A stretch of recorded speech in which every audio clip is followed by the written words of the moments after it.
Hello everyone, and this is my review for WWE NXT on February 4th, 2015. And this is the final show that they were going for into the NXT TakeOver Rival special, which they're going to air next week. They started off the show with bringing out Enzo Amore, Big Cass, and Carmella. We haven't been seeing much of that storyline build up over the last few weeks, but they're still they're still continuing that dissension between at least Enzo and the Carmella character, and we'll see how that actually plays out. Will that cause like a breakup between Big Cass and Enzo Amore, or what they're going to actually do in the end? But they're definitely making the Carmella character come off as more of a heelish type character versus how Enzo Amore and Big Cass come off in general. In that case, her match with Emma was kind of short. They're still trying to kind of build up the Carmella character in the ring at this time, so they keep those matches relatively short and to the point at this point in time. So we haven't really seen too much special from her yet. So we'll see where they go with this, and see if they actually do some kind of like special thing on the NXT TakeOver special next week. So we'll see where they go. We'll see where they go with this one. Next segment that they had was the number one contendership tournament for the NXT title. They started off with Baron Corbin and Adrian Neville here. The funny thing about the entire tournament, at least in the semifinals, is that pretty much everybody was a face or is heavily cheered by the NXT crowd at this point in time.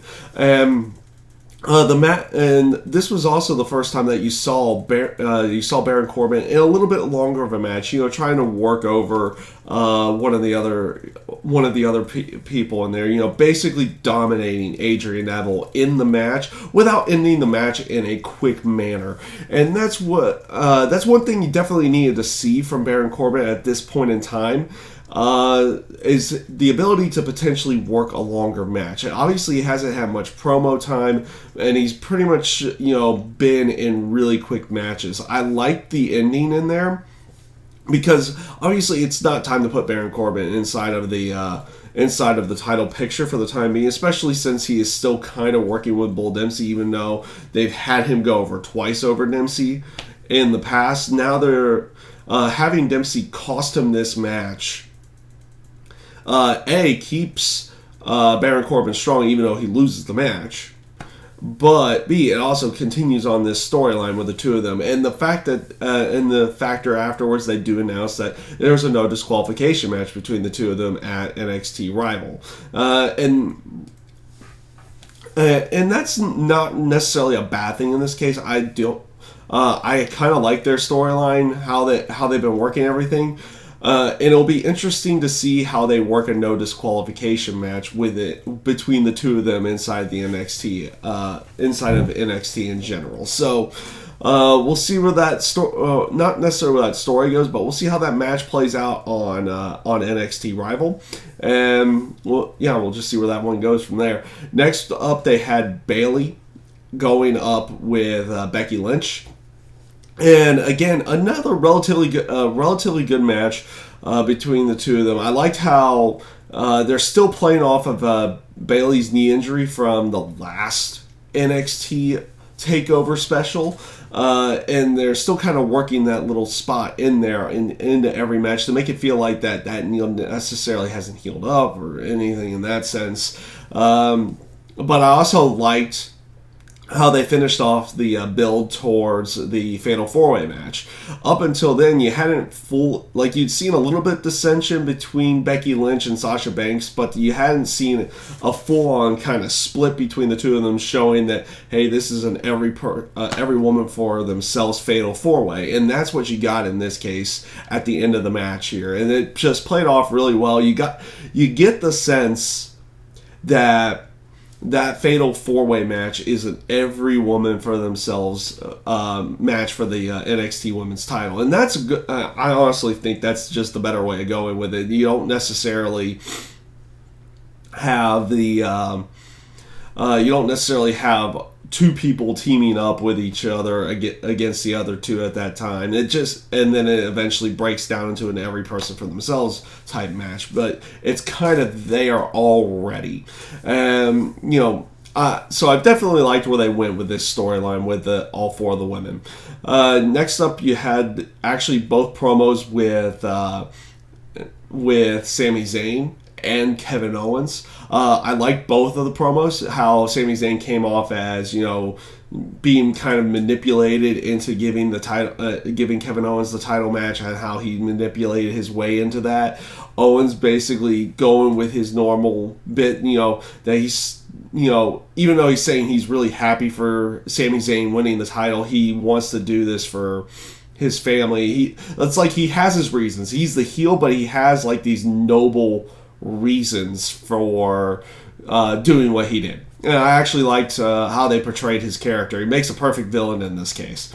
So I definitely ended up liking both of those promos to go along with it. This leads into the Hideo Itami Finn Balor match, which main evented the show.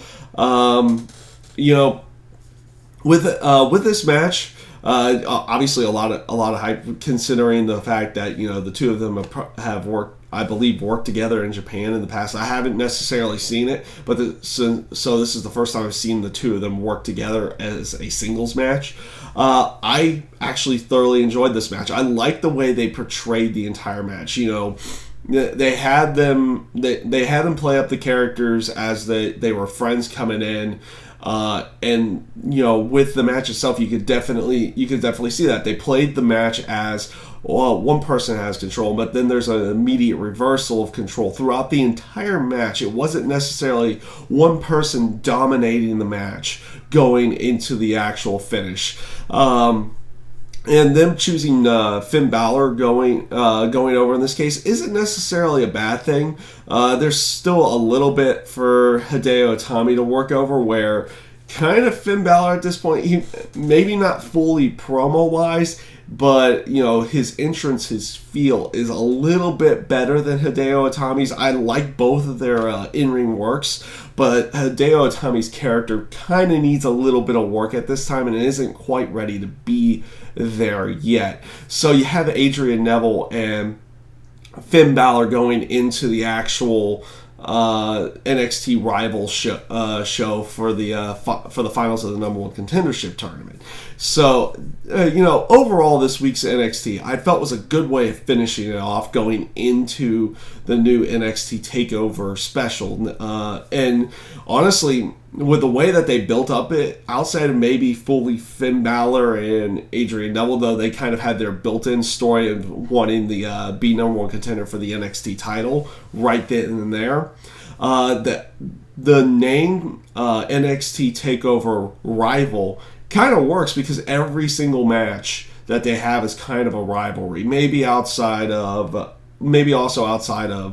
the Lucha Dragons with Wesley and Blake Wesley Blake and Murphy as well for the NXT Tag Team titles. They kind of that match just kind of happened with how they decided to build a story, and they didn't build anything into it this week. So there's nothing really special with the tag team side of everything here. So, but outside of that, for really no build going for the NXT Tag Team titles, every match has been built rather well. Again, they've been doing a good job building these matches, at least in my own personal opinion, going into these NXT specials, and they just come off in the last, every single one of the NXT specials so far has come off really well. And this is basically the 1 year from when they decide, kind of the 1 year area for them as well. It's not quite 1 year since the network came out, since they did the first NXT special, but it's getting really close to there. So I have thoroughly enjoyed NXT over the last year. I've really enjoyed the NXT specials so far, and I felt that this one was built up really well as well. So we'll see how it comes off next week with NXT TakeOver Rivals, or just Rival. And again, this week's NXT, I Belt did a really good job finishing off the storylines going into this NXT special. So that's my review this week for NXT, and I thank you guys for watching.